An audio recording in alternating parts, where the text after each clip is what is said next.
Hello ವೀಕ್ಷಕರೇ, ತಮಗೆಲ್ಲರಿಗೂ ಸಮರ್ಸಿಂದೆ ಚಾನಲ್ಗೆ ಸ್ವಾಗತ ಕೋರುತ್ತಾ ಇವತ್ತಿನ ವಿಡಿಯೋದಲ್ಲಿ ನಾವು ನಿಮಗೆ ಶ್ರವಣಬೆಳಗೊಳ ಅನ್ನೋ ಒಂದು ಕ್ಷೇತ್ರವನ್ನು ನಾವು ನಿಮಗೆ ಪರಿಚಯ ಮಾಡಿಕೊಡ್ತಾ ಇದ್ದೀವಿ. ಈ ಶ್ರವಣಬೆಳಗೊಳ ಇರೋದು ಕರ್ನಾಟಕದಲ್ಲೇ. ಅದು ಎಲ್ಲಿ ಅಂತ ನಾನು ಈ ವಿಡಿಯೋದಲ್ಲಿ ಹೇಳ್ತಾ ಹೋಗ್ತೀನಿ. ನಾವು ಈ ಶ್ರವಣಬೆಳಗೊಳ ಬೆಟ್ಟ ಹತ್ತೋಣ ಅಂದ್ಬಿಟ್ಟಿದ್ದೆ. ತುಂಬ ಅರ್ಲಿಯಾಗಿ ಬೆಂಗಳೂರಿಂದ ಹೊರಟ್ವಿ. ಯಾಕಂದರೆ ಬಿಸಿಲೊತ್ತಲ್ಲಿ ಹತ್ತೋದಕ್ಕೆ ಸ್ವಲ್ಪ ಕಷ್ಟ ಆಗ್ಬೋದು ಅಂತ ನಾವು ಬೇಗನೆ ಎದ್ದು ಬೆಂಗಳೂರಿಂದ ಹೊರಟ್ವಿ. ಈಗ ಆನ್ ದಿ ವೇ ಹೋಗ್ತಾ ಇದ್ದೀವಿ. ನೋಡಿ, ಈಗ ಎಲ್ಲೇನು ನಾನು ನಿಮಗೆ ತೋರಿಸ್ತಾ ಇದ್ದೀನಿ, ಮೇಯ್ನ್ ಎಂಟ್ರೆನ್ಸ್ ಇದು. ವಿಂಧ್ಯಗಿರಿ ಅನ್ನೋ ಬೆಟ್ಟದ ಮೇಯ್ನ್ ಎಂಟ್ರೆನ್ಸ್ ಇದು. ಇಲ್ಲಿಂದ ನಾನು ನಿಮಗೆ ಎಕ್ಸ್ಪ್ಲೈನ್ ಮಾಡ್ತಾ ಹೋಗಿ. ನೀವು ಪೂರ್ತಿ ವಿಡಿಯೋನ ನೋಡಿ. ಇದರಲ್ಲಿ 2 ಬೆಟ್ಟಗಳದ್ದು ನಾನು ಎಕ್ಸ್ಪ್ಲೈನ್ ಮಾಡ್ತೀನಿ.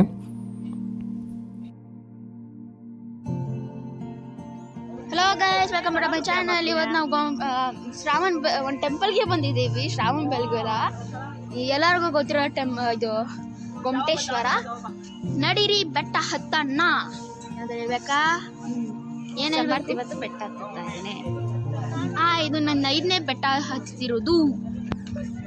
ಈಸಿ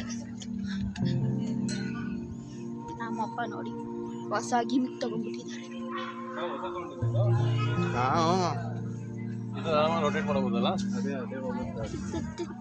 ಮುಂದೆ ತೋರಿಸ್ತೀನಿ ರೀ, ನೋಡಿ. ಶ್ರವಣಬೆಳಗೊಳ ಹಾಸನದಿಂದ 47 ಕಿಲೋಮೀಟರ್ ದೂರದಲ್ಲಿದೆ ಮತ್ತು ಇದು ಜೈನ ಧರ್ಮದ ಯಾತ್ರಾ ಸ್ಥಳ ಅಂತ ಕರೀತಾರೆ. ವಿಂಧ್ಯಗಿರಿ ಪರ್ವತದ ಮೇಲೆ 58 ಅಡಿ ಎತ್ತರದ ಮತ್ತು 22 ಅಡಿ ಅಗಲದ ಬಾಹುಬಲಿಯ ಏಕಶಿಲಾ ಮೂರ್ತಿಯನ್ನು ಇಲ್ಲಿ ಕೆತ್ತಿದ್ದಾರೆ. ಮತ್ತು ಈ ಮಹಾಮೂರ್ತಿ ಅತ್ಯಂತ ಸುಂದರವಾಗೂ ಕೆತ್ತಿದ್ದಾರೆ. ಪ್ರತಿ 12 ವರ್ಷಕ್ಕೊಮ್ಮೆ ಗೊಮ್ಮಟೇಶ್ವರನಿಗೆ ಮಹಾಮಸ್ತಕಾಭಿಷೇಕನೂ ಇಲ್ಲಿ ನಡೆಯುತ್ತೆ. ಮತ್ತು ಇಲ್ಲಿಗೆ ತಲುಪುವುದು ಹೇಗೆ ಅಂತಂದರೆ, ಇಲ್ಲಿಗೆ ಹತ್ತಿರದ ವಿಮಾನ ನಿಲ್ದಾಣ ಅಂತಂದರೆ ನಿಮಗೆ ಬ್ಯಾಂಗ್ಳೂರೇ 175 ಕಿಲೋಮೀಟರ್ಸ್ ಆಗುತ್ತೆ. ಮತ್ತು ಹತ್ತಿರದ ರೈಲ್ವೆ ಸ್ಟೇಷನ್ ಅಂತಂದರೆ ನಿಮಗೆ ಶ್ರವಣಬೆಳಗೊಳದಲ್ಲೇ ರೈಲ್ವೆ ಸ್ಟೇಷನ್ ಇದೆ. ಮತ್ತು ನೀವೇನಾದರೂ ರೋಡ್ ಮೂಲಕ ಏನಾದರೂ ಬರೋಂಗಿದ್ರೆ ನೀವು ಚನ್ನರಾಯಪಟ್ಟಣದಿಂದ 13 ಕಿಲೋಮೀಟರ್ ದೂರದಲ್ಲಿದೆ ಮತ್ತು ಹಾಸನದಿಂದ 51 ಕಿಲೋಮೀಟರ್ ದೂರದಲ್ಲಿದೆ. ಮತ್ತು ಬ್ಯಾಂಗ್ಳೂರಿನಿಂದ ಏನಾದ್ರು ಬರೋದಿದ್ದರೆ 158 ಕಿಲೋಮೀಟರ್ ದೂರದಲ್ಲಿದೆ. ನೋಡಿ, ಈಗ ಬೆಟ್ಟದ ಮೇಲೆ ನಾನು ನಿಮಗೆ ಮೆಟ್ಲೆಲ್ಲ ತೋರಿಸ್ತಾ ಇದ್ದೀನಿ. ತುಂಬ ಚೆನ್ನಾಗಿದೆ. ಮತ್ತು ಸುತ್ತಲೂ ಊರು ಕೂಡ ನೀವು ನೋಡಿ ಎಷ್ಟು ಅದ್ಭುತವಾಗಿದೆ ಅಂದರೆ ತುಂಬ ಚೆನ್ನಾಗಿದೆ. ಒಳ್ಳೆ ವ್ಯೂ ಪಾಯಿಂಟ್ ಕೂಡ. ಮತ್ತು ಇಲ್ಲಿ 2 ಬೆಟ್ಟಗಳಿದೆ. ಒಂದು ವಿಂಧ್ಯಗಿರಿ ಮತ್ತು ಇನ್ನೊಂದು ಚಂದ್ರಗಿರಿ. 2 ಬೆಟ್ಟಗಳನ್ನ ನಾನು ಈ ವಿಡಿಯೋದಲ್ಲಿ ನಾನು ನಿಮಗೆ ತೋರಿಸಿದ್ದೀನಿ. ಮತ್ತು 2 ಬೆಟ್ಟಗಳ ಮಧ್ಯದಲ್ಲಿ ಒಂದು ಸರೋವರ ಕೂಡ ಇದೆ, ಅದನ್ನು ನಾನು ನಿಮಗೆ ತೋರಿಸ್ತೀನಿ. ಇದು ಜೈನರ ದಕ್ಷಿಣ ಕಾಶಿ ಅಂತಲೂ ಕರೀತಾರೆ. ಶ್ರವಣಬೆಳಗೊಳ ಮತ್ತು ಇದು ದೇವರ ಬೆಳಗೊಳ ಮತ್ತು ಶ್ವೇತ ಸರೋವರ, ಧವಳ ಸರೋವರ ಮತ್ತು ಗೌತಮಪುರ ಅಂತಲೂ ಹೆಸರುಗಳಿಂದನೂ ಕರೀತಾರೆ ಅಂತ ಶಾಸನಗಳಲ್ಲಿದೆ. ಚಂದ್ರಗುಪ್ತ ಮೌರ್ಯ ಮತ್ತು ಪ್ರಖ್ಯಾತ ಜೈನ ಮುನಿ ಭದ್ರಬಾಹು ಉತ್ತರದಿಂದ ಬಂದಿದ್ದರು ಎಂದು ತಿಳಿದು ಬರುತ್ತದೆ. ಮತ್ತು ಈ ಊರಿಗೆ ಶ್ರವಣಬೆಳಗೊಳ ಅಂತ ಹೇಗೆ ಹೆಸರು ಬಂತು ಅಂದರೆ, ಶ್ರವಣ ಎಂದರೆ ಜೈನ ಮುನಿ ಎಂದು, ಬೆಳಕೊಳ ಅಂತಂದರೆ ಬಿಳಿಯ ಕೊಳ ಎಂದು. ಇದನ್ನು ಕನ್ನಡ ಪದಗಳಿಂದ ಜೋಡಿಸಿ ಬೆಳಗೊಳ ಎಂದು ಹೆಸರು ಬಂದಿದೆ. ಅಂದರೆ ಇದನ್ನು ಶ್ರವಣಬೆಳಗೊಳ ಅಂತ ಕರೀತಾರೆ. ಬೆಳಗೊಳ ಅಂತಂದರೆ ನಾನಿಲ್ಲಿ ನಿಮಗೆ ತೋರಿಸ್ತಾ ಇದ್ದೀನಿ ವಿಡಿಯೋದಲ್ಲಿ, ಊರಿನ ಮಧ್ಯೆ ಇರೋ ಅಂಥ ಒಂದು ಕೊಳ ಅಂತ ಅಷ್ಟೇ ಅರ್ಥ ಅದು.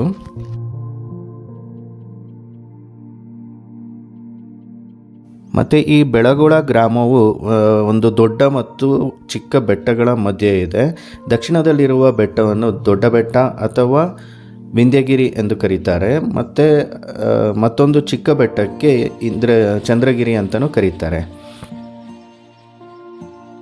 ಈ ಬೆಟ್ಟದ ತುದಿಯಲ್ಲೇ ಅನೇಕ ಕಟ್ಟಡಗಳಿಂದ ಸುತ್ತುವರಿಯಲ್ಪಟ್ಟ ಬೆತ್ತಲ ವಿಗ್ರಹವು 58 ಅಡಿ ಎತ್ತರ, 26 ಅಡಿ ಅಗಲದ ಬಾಹುಬಲಿ ಅಥವಾ ಗೊಮ್ಮಟೇಶ್ವರ ಮಹಾಮೂರ್ತಿ ಇದೆ. ಈ ಬೆಟ್ಟವು ಸಮುದ್ರ ಮಟ್ಟದಿಂದ ಸುಮಾರು 1020 ಮೀಟರ್ಗಳಷ್ಟು ಮತ್ತು ಬೆಟ್ಟದ ಬುಡದಲ್ಲಿರೋ ಊರಿನ ಮಟ್ಟದಿಂದ ಸುಮಾರು 143 ಮೀಟರ್ಗಳಷ್ಟು ಎತ್ತರದಲ್ಲಿದೆ. ನೀವು ಇಲ್ಲಿ ನೋಡ್ತಾ ಇರ್ಬೋದು, ಕೋಟೆ ಎಂಟ್ರೆನ್ಸ್ ಥರ ಇದೆ. ಮತ್ತು ನೀವು ಹೋಗಲಿಕ್ಕೆ ಒಂದು ದಾರಿ ಇದ್ದರೆ ಬರಲಿಕ್ಕೆ ಮತ್ತೊಂದು ದಾರಿ ಇಲ್ಲೇ ಪಕ್ಕದಲ್ಲೇ ಇದೆ, ಅದು ಕೂಡ ನೀವು ಇಲ್ಲಿ ನೋಡ್ಬೋದು. ಮತ್ತು ಸ್ಟೆಪ್ಸ್ ಕೂಡ ಅಷ್ಟು ಕಷ್ಟ ಅನಿಸೋದಿಲ್ಲ ನಿಮಗೆ. ಸುಮಾರು 641 ಮೆಟ್ಲಿದೆ ವಿಂಧ್ಯಗಿರಿ ಬೆಟ್ಟದಲ್ಲಿ. ಅಷ್ಟು ಮೆಟ್ಲನ್ನು ನೀವು ಆರಾಮಾಗಿ ಹತ್ಬೋದು. ಇಲ್ಲೇ ನಾವು ನಿಮಗೆ ನೋಡ್ತಾ ಇದ್ದೀವಿ, ಇದು ವ್ಯೂ ಪಾಯಿಂಟು. ಅರ್ಧ ಬೆಟ್ಟ ಹತ್ತದ ನಂತರ ಇಲ್ಲೊಂದು ವ್ಯೂ ಪಾಯಿಂಟ್ ಕೂಡ ಕಾಣುತ್ತೆ ನಿಮಗೆ. ಇಲ್ಲಿಂದ ನೀವು ಇಡೀ ಬೆಳಗೊಳ ಗ್ರಾಮ ಪೂರ್ತಿ ನೋಡ್ಬೋದು. ಅಂದರೆ ಶ್ರವಣಬೆಳಗೊಳ ಪೂರ್ತಿ ಊರನ್ನು ಇಲ್ಲಿ ಮೇಲ್ಗಡೆಯಿಂದ ನೀವು ನೋಡ್ಬೋದು. ತುಂಬ ಕ್ಲೀನ್ಲಿನೆಸ್ನ ಮೇಂಟೈನ್ ಮಾಡಿದ್ದಾರೆ.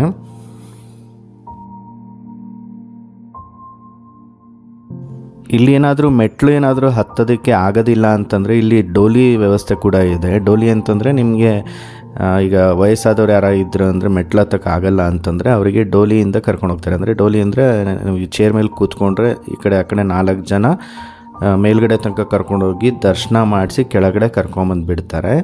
ಇದಕ್ಕೆ 1,500ದಿಂದ 2,000 ರೂಪಾಯಿ ಚಾರ್ಜ್ ಮಾಡ್ತಾರೆ. ಅದು ನೀವು ಅಲ್ಲಿ ಕೆಳಗಡೆ ಬೆಟ್ಟದ ಹತ್ರನೇ ನೀವು ಮಾತಾಡಿಕೊಂಡು ನೀವು ಆ ವ್ಯವಸ್ಥೆನ ನೀವು ತೊಗೋಬೋದು.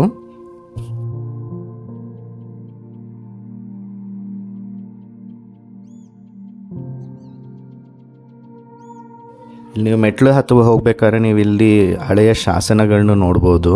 ಅದನ್ನು ಪ್ರಿಸರ್ವ್ ಮಾಡೋಕ್ಕೋಸ್ಕರ ಅದ್ರ ಮೇಲೆ ಗ್ಲಾಸ್ ಹಾಕಿ ಅದನ್ನು ಪ್ರಿಸರ್ವ್ ಮಾಡ್ತಾ ಇದ್ದಾರೆ.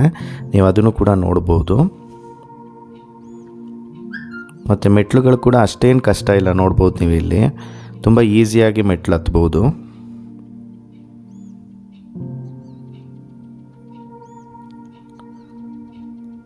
ತುಂಬ ವ್ಯೂ ಪಾಯಿಂಟ್ಸ್ ತುಂಬ ಚೆನ್ನಾಗಿದೆ ಇಲ್ಲಿ. ನಾನಿಲ್ಲಿ ಏನು ತೋರಿಸ್ತಾ ಇದ್ದೀನಿ ಇದೆಲ್ಲ ಶಾಸನಗಳು, ಹಳೆಯ ಕನ್ನಡದಲ್ಲಿದೆ ಇದು. ಮತ್ತು ಇಲ್ಲಿ ಕಲ್ಲಿನ ಮೇಲೆ ಕೆತ್ತಿರ್ತಕ್ಕಂಥ ಕೆತ್ತನೆಗಳು ತುಂಬ ಚೆನ್ನಾಗಿದೆ, ಅದ್ಭುತವಾಗಿದೆ. ಆ ಟೈಮಲ್ಲಿ ಏನು ಮೆಷಿನರೀಸ್ ಇರಲಿಲ್ಲ, ಏನಿಲ್ಲ, ಆದ್ರೂ ಅಷ್ಟು ಚೆನ್ನಾಗಿ ಕೆತ್ತನೆಗಳನ್ನ ಮಾಡಿದ್ದಾರೆ ಅಂತಂದರೆ ಅದು ತುಂಬಾ ಗ್ರೇಟು.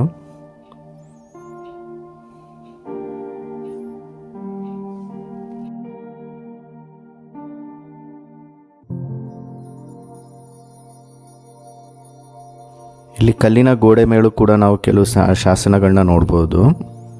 ಇಲ್ಲೇನು ತೋರಿಸ್ತಾ ನೋಡಿ ಎಷ್ಟು ಚೆನ್ನಾಗಿ ಬರ್ದಿದ್ದಾರೆ ಅದನ್ನು. ಎಲ್ಲ ಹಳೆಗನ್ನಡದಲ್ಲಿದೆ ಅದು.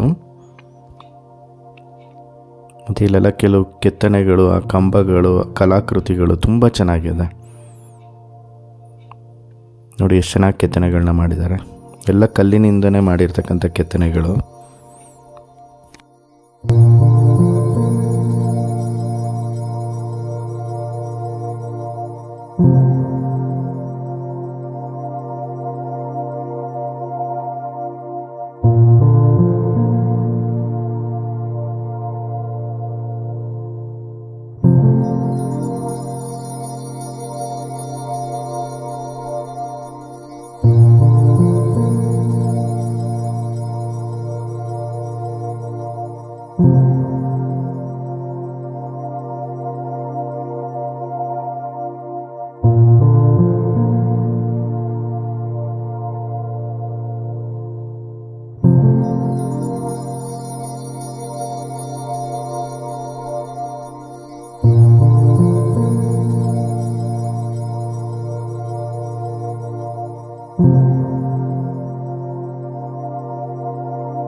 ಗೊಮ್ಮಟೇಶ್ವರ ಮೂರ್ತಿಯ ಸುತ್ತಲೂ ನೀವು ಸುಮಾರು ಜೈನ ತೀರ್ಥಂಕರರ ವಿಗ್ರಹಗಳನ್ನು ನೀವು ನೋಡ್ಬೋದು. ಈ ಥರ ಕೆತ್ತನೆ ಮಾಡಿದ್ದಾರೆ. ಇದನ್ನು ಕೂಡ ನೀವು ಇಲ್ಲಿ ನೋಡ್ಬೋದು.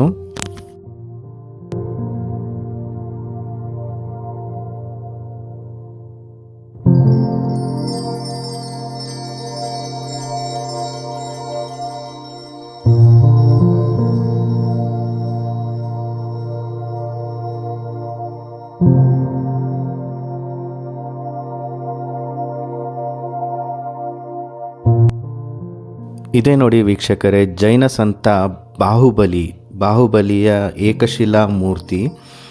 ಇದು ವಿಶ್ವವಿಖ್ಯಾತ ಅಂತಲೂ ಹೇಳ್ಬೋದು. ಯಾಕಂದರೆ ಪ್ರಪಂಚದಲ್ಲೇ ಅತಿ ಎತ್ತರದ ಏಕಶಿಲಾ ಮೂರ್ತಿ ಅಂತಲೂ ಇದನ್ನು ಕರೀತಾರೆ. ಈ ವಿಗ್ರಹಕ್ಕೆ ಪ್ರತಿ 12 ವರ್ಷಕ್ಕೊಮ್ಮೆ ಮಹಾಮಸ್ತಕಾಭಿಷೇಕನೂ ನಡೆಯುತ್ತೆ. ವಿದೇಶಗಳಿಂದ ಎಲ್ಲ ತುಂಬ ಜನ ಭಕ್ತರು ಇಲ್ಲಿಗೆ ಬರ್ತಾರೆ.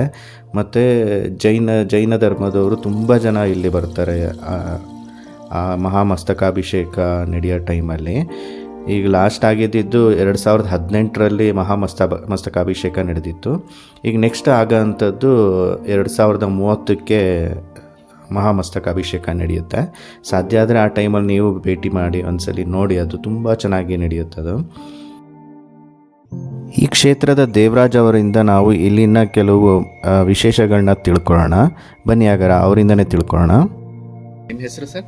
ದೇವರಾಜ್. ಓಕೆ, ಇದು ಎಷ್ಟು ವರ್ಷ ಹಳೆಯದು? 1042 ವರ್ಷ. ಎಷ್ಟು ಸ್ಟೆಪ್ಸ್ ಇದೆ ಸರ್ ಇದು? 700 ಸ್ಟೆಪ್ಸ್ ಇದೆ. 700. ಓಕೆ. ಈ ದೇವಸ್ಥಾನದ timing sir? 6:30 to 6 o'clock. Okay okay. ಏನು ವಿಶೇಷ ಸರ್ ಇಲ್ಲಿಂದು? ಇಲ್ಲಿ 1000 ವರ್ಷದ ಹಳೆಯ ತಾಯಿ ಕಂಡ ಕನಸನ್ನು ಮಗ ಸಾಕಾರಗೊಳಿಸ್ತಾನೆ ರಾಜ Chamundaraya. Okay. Mother dream statue ಅಂತ ಹೇಳ್ತಾರೆ. 1042 ವರ್ಷದ ಹಿಂದೆ ಮಾಡಿಸಿದಂಥ ಬೃಹತ್ ಶಿಲೆಯ 58 ಅಡಿಯ ಶಿಲೆ ಇದೆ. ಗೊಮಟೇಶ್ವರ ಬಾಹುಬಲಿ ಅಂತ ಹೇಳ್ತಾರೆ. ಹೌದು ಸರ್. ಪ್ರತಿ 12 ವರ್ಷಕ್ಕೊಂದ್ಸಲ ಮಹಾಮಸ್ತಕಾಭಿಷೇಕ ಆಗುತ್ತೆ. 2018 2030 ಆಗುತ್ತೆ ನೆಕ್ಸ್ಟ್. ನಮಸ್ತೆ. ಇದು ಒಂದೇ ಇದು ಶಿಲೆನ? ಸಿಂಗಲ್ ಒಂದೇ ಶಿಲೆ, ಬೇರೆ ಎಲ್ಲೂ ಇಲ್ಲ ಇಷ್ಟು ದೊಡ್ಡ ಶಿಲೆ? ಎಲ್ಲಿ ಇಲ್ಲ. ವಂಡರ್ಸ್ ಅಲ್ಲಿ 3 ನಂಬರ್ ಬಂದಿದೆ. 3rd ಸ್ಟೇಜ್ ಅಲ್ಲಿ ಇದೆ. ಓಕೆ, ಹೌದು. ಸರಿ ಸರ್. ಈ ಬೆಟ್ಟದ ಹೆಸರು? ವಿಂಧ್ಯಗಿರಿ ಪರ್ವತ. ಆ ಚಿಕ್ಕ ಬೆಟ್ಟದ ಹೆಸರು? ಚಂದ್ರಗಿರಿ. ಇನ್ನು ಈ ಗೊಮ್ಮಟೇಶ್ವರ ಮೂರ್ತಿಯನ್ನು ಗಂಗರಾಜರ 2ನೆಯ ರಾಜಮಲ್ಲನ ಮಂತ್ರಿ ಹಾಗೂ ದಂಡನಾಯಕನಾಗಿದ್ದ ಚಾಮುಂಡರಾಯನು ಆಚಾರ್ಯ ನೇಮಿಚಂದ್ರ ಸಿದ್ಧಾಂತ ಚಕ್ರವರ್ತಿಯ ಮಾರ್ಗದರ್ಶನದಲ್ಲಿ ಕ್ರಿಸ್ತಶಕ 981ರಲ್ಲಿ ಕಟ್ಟಿಸಿದರು. ಮತ್ತು ಇದು ಏಕಶಿಲಾ ಕೆತ್ತನೆಯಾಗಿದೆ. ಮತ್ತು ಗಂಭೀರವಾದ ಈ ನಗ್ನ ಮೂರ್ತಿ ಒಂದು ಅದ್ವಿತೀಯ ಕಲಾಕೃತಿ ಅಂತಲೂ ಕರೀತಾರೆ. ಮತ್ತು ಚಾಮುಂಡಿರಾಯನನ್ನು ಗೊಮ್ಮಟ ಎಂದು ಕರೀತಾ ಇದ್ರು. ಹಾಗಾಗಿ ಈ ವಿಗ್ರಹಕ್ಕೆ ಗೊಮ್ಮಟೇಶ್ವರ ಅಂತ ಕರೀತಾರೆ. ನೀವಿಲ್ಲಿ ಕಲ್ಲಿನ ಮೇಲೆಲ್ಲ ನೋಡ್ತಾ ಇರ್ಬೋದು ಎಷ್ಟು ಚೆನ್ನಾಗಿ ಕೆತ್ತನೆಗಳನ್ನ ಮಾಡಿದ್ದಾರೆ ಅಂದರೆ ತುಂಬ ಚೆನ್ನಾಗಿದೆ. ಮತ್ತು ಇಲ್ಲಿ ಮೇಲ್ಗಡೆಯಿಂದ ವ್ಯೂ ಅಂತೂ ಪೂರ್ತಿ ಇಡೀ ಊರೇ ಕಾಣುತ್ತೆ, ಅಷ್ಟು ಚೆನ್ನಾಗಿದೆ. ಮತ್ತು ಇಲ್ಲಿನ ಟೈಮಿಂಗ್ಸ್ ಬಂತು ನಿಮಗೆ ಬೆಳಗ್ಗೆ 6:30 ಗಂಟೆಗೆ ಓಪನ್ ಆದರೆ ಸಂಜೆ 6 ಗಂಟೆ ತನಕನೂ ವಿಸಿಟರ್ಸ್ಗೆ ಅಲೋ ಇರುತ್ತೆ. ನಾವೀಗ ಇಲ್ಲೇನು ನಾನು ನಿಮಗೆ ತೋರಿಸ್ತಾ ಇದ್ದೀನಿ ವಡೆಗಲ್ ಬಸತಿ ಅಂತ. ಇದು ಕೂಡ ತುಂಬ ಚೆನ್ನಾಗಿದೆ. ಇದೇ ಥರ ಸಾಕಷ್ಟು ಬಸದಿಗಳನ್ನ ನೀವು ಇಲ್ಲಿ ನೋಡ್ಬೋದು ಈ ಬೆಟ್ಟದ ಮೇಲೆ.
ठीक है साधन धरता था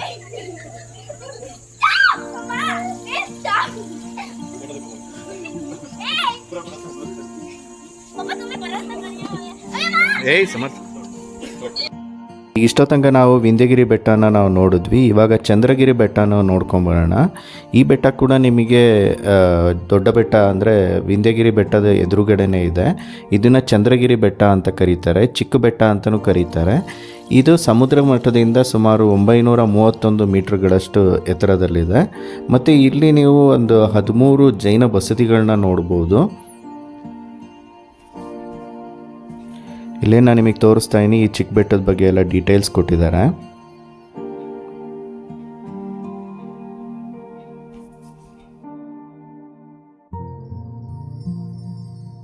What is your name? What is your name? 6 ತಿಂಗಳಲ್ಲಿ ಮಟ್ಟಿಗೆ ಜಾಸ್ತಿ ಆಗೋಯ್ತು. Hello. 600 ಇರೋದಲ್ಲಿ. What is your name? My name is what? Gundamma. Gundamma. Soumya. And what is your name? Mama. Rutvi. What is your name? Lakshman Rao. What is your name? Raghu Gaikwad. ಈ ಬೆಟ್ಟ ಹತ್ತಬೇಕು ಅಂದರೆ ನೀವು ಸುಮಾರು 262 ಮೆಟ್ಲುಗಳನ್ನ ಹತ್ತಬೇಕಾಗತ್ತೆ. ನೀವು ಹತ್ತಿದ್ರೆ ನೀವು ಚಂದ್ರಗಿರಿ ಬೆಟ್ಟದ ಮೇಲೆ ಹೋಗ್ಬೋದು. ನಾನು ಆಗಲೇ ಹೇಳ್ದಂಗೆ ಇಲ್ಲಿ 13 ಜೈನ ಬಸದಿಗಳನ್ನ ನೋಡ್ಬೋದು. ಅದರಲ್ಲಿ ತುಂಬ ಹಳೆಯದು ಅಂತಂದರೆ 8ನೇ ಶತಮಾನದ್ದು. ಉಳಿದವೆಲ್ಲ ನಿಮಗೆ ಗಂಗರು ಮತ್ತು ಹೊಯ್ಸಳರದ ಕಾಲದ್ದು ಅಂತ ಹೇಳ್ಬೋದು. ಅತಿ ಪುರಾತನವಾದದ್ದು ಅಂತಂದರೆ ಚಂದ್ರಗುಪ್ತ ಬಸದಿ. ಇದು ಇಲ್ಲಿನ ಮೇಯ್ನ್ ಅಟ್ರಾಕ್ಷನ್ನು. ಮತ್ತು ಅಲ್ಲಿ ನೀವು ಸುಂದರ ಕೆಲವು ಶಿಲ್ಪಕಲೆಗಳನ್ನು ನೀವು ನೋಡ್ಬೋದು. ಮತ್ತು ಇಲ್ಲಿ ಸಾಮ್ರಾಟ್ ಅಶೋಕ ಕ್ರಿಸ್ತಪೂರ್ವ 3ರಲ್ಲಿ ಕಟ್ಟಿಸಿದ್ದು ಅಂತಲೂ ಹೇಳ್ಬೋದು. ರಾಷ್ಟ್ರಕೂಟರು, ರಾಜರು ಸೇರಿದಂತೆ ಚಂದ್ರಗಿರಿಯ ಜೈನ ಮುನಿಗಳಿಗೆ ವಾಸ್ತವವಾಗಿತ್ತು ಅಂತಲೂ ಹೇಳ್ತಾರೆ. ಸುಮಾರು 800ಕ್ಕೂ ಹೆಚ್ಚು ಶಾಸನಗಳು ಶ್ರವಣಬೆಳಗೊಳದಲ್ಲಿ ಸಿಕ್ಕಿದೆ. ಅವು ಕ್ರಿಸ್ತಶಕ 600ರಿಂದ ಕ್ರಿಸ್ತಶಕ 1830 ಅಂತ ಗುರುತು ಮಾಡಲಾಗಿದೆ. ಮತ್ತು ಚಂದ್ರಗಿರಿಯಲ್ಲಿ ಅತಿ ಹೆಚ್ಚು ಶಾಸನಗಳು ದೊರೆತಿದೆ. ಅವು 10ನೇ ಶತಮಾನದ್ದು ಅಂತಲೂ ಹೇಳ್ತಾರೆ. ಅದು ಕನ್ನಡ ಭಾಷೆ ಮತ್ತು ಸಂಸ್ಕೃತ, ಮರಾಠಿ, ತಮಿಳು ಈ ಥರ ಹಲವು ಭಾಷೆಗಳಲ್ಲಿ ಇದೆ ಅಂತ ಹೇಳ್ತಾರೆ. ಮತ್ತು ಶ್ರವಣಬೆಳಗೊಳದಲ್ಲಿ ಹಳೆಗನ್ನಡ ಮತ್ತು ಪೂರ್ವಗನ್ನಡ ಭಾಷೆ ಹಲವಾರು ಲೋಪಿಗಳು ಸಿಕ್ಕಿದೆ. ಮತ್ತು ಗಂಗರು, ರಾಷ್ಟ್ರಕೂಟರು, ಹೊಯ್ಸಳರು, ವಿಜಯನಗರದ ಸಾಮ್ರಾಟರು ಮತ್ತು ಮೈಸೂರು ಒಡೆಯರ ಬಗ್ಗೆ ವಿವರಗಳು ಇದೆ ಅಂತಲೂ ಹೇಳಲಾಗುತ್ತೆ. ಮತ್ತು ಶ್ರವಣಬೆಳಗೊಳದಲ್ಲಿ ಪ್ರಾಚೀನ ಭಟ್ಟರಾಕ ಮಠವು ದೇಶೀಯ ಗಂಗರು ಮೂಲ ಬರವಣಿಗೆಯಲ್ಲಿದ್ದು ಜೈನ ದಿಗಂಬರ ಪದ್ಧತಿಯಲ್ಲಿದೆ ಅಂತಲೂ ಹೇಳ್ತಾರೆ. ಸಾಧ್ಯವಾದಷ್ಟು ಬಸದಿಗಳನ್ನ ನಾನು ಈ ವಿಡಿಯೋದಲ್ಲಿ ನಾವು ನಿಮಗೆ ತೋರಿಸೋದಕ್ಕೆ ಮಾಡಿದ್ದೀವಿ. ಆದಷ್ಟು ಜಾಗಗಳನ್ನ ತೋರಿಸಿದ್ದೀವಿ. ಬಟ್ ಆದರೂ ನೀವು ಆ ಕಡೆ ಏನಾದರೂ ನೀವು ಹಾಸನ ಅಥವಾ ಚನ್ನರಾಯಪಟ್ಟಣದ ಕಡೆ ಏನಾದರೂ ಹೋದರೆ ಖಂಡಿತ ಈ ಜಾಗನ ನೀವು ಹೋಗ್ಬಿಟ್ಟು ಬನ್ನಿ. ಆದಷ್ಟು ಬೆಳಿಗ್ಗೆ ಬೇಗ ಹೋದರೆ ನೀವು 2 ಬೆಟ್ಟಗಳನ್ನ ಇಳಿಬೋದು. ಅಂತ ಏನು ಕಷ್ಟ ಏನಾಗೋದಿಲ್ಲ. ತುಂಬ ಈಸಿಯಾಗಿ ಹತ್ಬೋದು ಮತ್ತು ಇಳಿಬೋದು. ತುಂಬ ನೋಡೋ ಅಂಥ ಜಾಗ, ತುಂಬ ಹಳೇ ಪ್ರಾಚೀನದ್ದು ಅಂತಲೂ ಹೇಳ್ಬೋದು. ಇದನ್ನು ತುಂಬ ವಿಶಾಲವಾಗಿದೆ ಇದು ಬೆಟ್ಟ. ನೀವು ಹಾಗೆ ನೋಡಬೇಕು ಅಂದರೆ ನೀವು ವಿಂಧ್ಯಗಿರಿಯಲ್ಲಿ ನೀವು ಗೊಮ್ಮಟೇಶ್ವರ ಸ್ಟ್ಯಾಚ್ಯೂ ಒಂದು ನೋಡ್ಬೋದು. ಬಟ್ ಇಲ್ಲಿ ಚಂದ್ರಗಿರಿ ಬೆಟ್ಟದಲ್ಲಿ ಸಾಕಷ್ಟು ಬಸದಿಗಳನ್ನ ನೀವು ನೋಡ್ಬೋದು. ತುಂಬ ನೋಡೋ ಅಂಥ ಜಾಗಗಳು ಜಾಸ್ತಿ ಇದೆ ಇಲ್ಲಿ. ನೀವು ಕೂಡ ಒಮ್ಮೆ ಭೇಟಿ ಮಾಡಿ ಇದನ್ನೆಲ್ಲ ನೀವು ಎಕ್ಸ್ಪ್ಲೋರ್ ಮಾಡ್ಬೋದು. ನಮ್ಮ ಈ ಶ್ರವಣಬೆಳಗೊಳ, ವಿಂಧ್ಯಗಿರಿ ಮತ್ತು ಚಂದ್ರಗಿರಿ ಬೆಟ್ಟದ ವಿಡಿಯೋ ನಿಮಗೆ ಇಷ್ಟವಾದಲ್ಲಿ ಲೈಕ್ ಮಾಡಿ, ಶೇರ್ ಮಾಡಿ ಮತ್ತು ಕಮೆಂಟ್ ಮಾಡಿ. ನಮ್ಮ ಚಾನಲ್ನ ಇದುವರೆಗೂ ಸಬ್ಸ್ಕ್ರೈಬ್ ಮಾಡಿಲ್ಲ ಅಂದರೆ ಈ ಕೂಡಲೇ ಸಬ್ಸ್ಕ್ರೈಬ್ ಮಾಡಿ ಹಾಗೂ ಬೆಲ್ಲೈಕಾನ್ನ ಕ್ಲಿಕ್ ಮಾಡಿ. ಬೆಲ್ಲೈಕಾನ್ ಕ್ಲಿಕ್ ಮಾಡೋದ್ರಿಂದ ನಮ್ದು ಯಾವುದೇ ಹೊಸ ವೀಡಿಯೋಸ್ ಅಪ್ಲೋಡ್ ಆದರೂ ನಿಮಗೆ ನೋಟಿಫಿಕೇಷನ್ ಬರ್ತಾ ಇರುತ್ತೆ. ಧನ್ಯವಾದಗಳು ವೀಕ್ಷಕರೇ.